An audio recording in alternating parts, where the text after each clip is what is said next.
श्राद्ध केवल एक धार्मिक अनुष्ठान नुहे, यह आमर पूर्वपुरुष माननकु सम्मान स्मृति एवं कृतज्ञता प्रकाश करिवार एक उपाय। यह हेउछि एक पवित्र समय जेतेबेले आमे आम पूर्वपुरुष माननकु सेमानंक आत्मार शांति पाई मने पकाई थाउ। एही समय रे तर्पण, पिंडदान एवं दान भले पूजा पाठ करा जाए। सनातन धर्मर विश्वास अनुसार आश्विन मासर कृष्ण पक्षरे करा जाइथिबा श्राद्ध सीधा सड़क आमर पूर्वपुरुषंक पाखरे पहुंची थाए एवं सेमानंकु शांति प्रदान करे। भारत रे एही पवित्र कार्य पाई केउ तीर्थ स्थान गुड़िकु सबुठारु गुरुत्वपूर्ण बोली विवेचना करा जाए।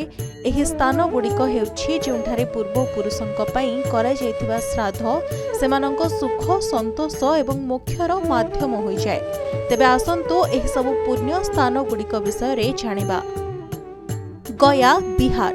गया विषय रे एक विश्वास रही जे एठारे श्राद्ध करिबा द्वारा 7 पीढ़ी पर्यंत पूर्वपुरुष माने मुक्ति पाई जांती। बिहार रो गया रे फाल्गु नदी कूल रे थिबा विष्णुपद मंदिर रे पिंडदान एवं तर्पणर परंपरा अछि।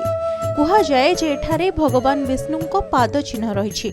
पौराणिक विश्वास अनुसार देवी सीता एठारे तांको पूर्वपुरुषंक पई पिंडदान करथिले। एही कारणरू एहाको मुक्तिधाम बोली मध्य कुहा जाए। एही कारणरू प्रति वर्ष पितृपक्ष समय रे लक्ष लक्ष लोक एठाको आसंती।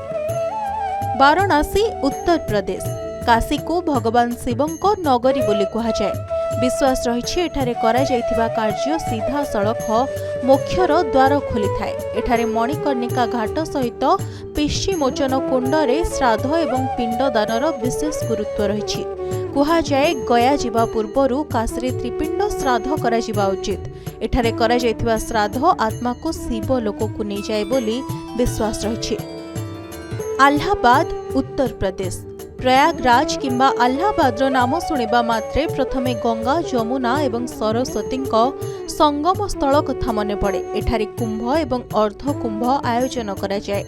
यह व्यतीत संगम घाट को पितृ श्राद्ध पाई मध्य सर्वोत्तम बोली विवेचना करा जाए। एही कारणरू लोकमाने शुभ तिथि रे एठाकू गंगा रे स्नान करिबा एवं पिंडदान करिबा पाई आसिथांती।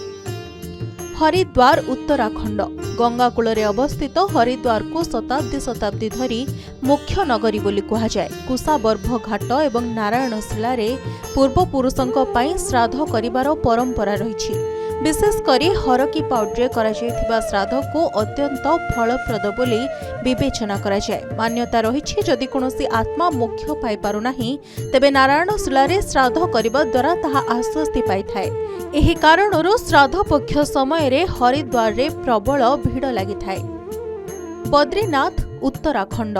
उत्तराखंड बद्रीनाथ धाम केवल 4 धाम मध्यरु गोटिए नुहे, बरं श्राद्ध पाई मध्य अत्यंत पवित्र स्थान। ब्रह्मकपाल घाट बद्रीनाथ मंदिर निकटरे अवस्थित। विश्वास करा जाए जे भगवान शिव एठारे ब्रह्म हत्या पापरो मुक्ति पाइथिले। तेणु भक्त माने एठारे सेमानंकर पूर्वपुरुषंक शेष श्राद्ध करिबाकू शुभ मने करंती। कुहा जाए जे एठारे करा जाइथिबा श्राद्ध गया अपेक्षा अनेक गुण अधिक फलप्रद होइथाए। द्वारका, गुजरात। गुजरातर द्वारका सहर को भगवान श्रीकृष्ण को बासस्थान बोली विवेचना करा जाए। द्वारकाधीश मंदिर दर्शन करने सहित पितृपक्ष समय रे लोक माने एठारे श्राद्ध एवं पिंडदान मध्य करंती। समुद्र कूल रे अवस्थित यह स्थान को धार्मिक एवं आध्यात्मिक दृष्टिकोणरू बहुत शक्तिशाली बोली विवेचना करा जाए। पुरी, ओडिशा। ओडिशार पुरी धाम 4 धाम मध्यरु अन्यतम। एठारे प्रभु जगन्नाथंकर एक भव्य मंदिर रही। पितृपक्ष समय रे एठारे पिंडदान एवं श्राद्ध करिबार परंपरा मध्य रही। एठारे करा जाइथिबा श्राद्ध आत्मा को मुख्य आड़कू नहीं जाए बोली विश्वास करा जाए। एही कारणरू प्रतिवर्ष आश्विन मासरे हजार हजार भक्त पुरी को आसिथांती। ब्यूरो रिपोर्ट, के न्यूज ओडिशा।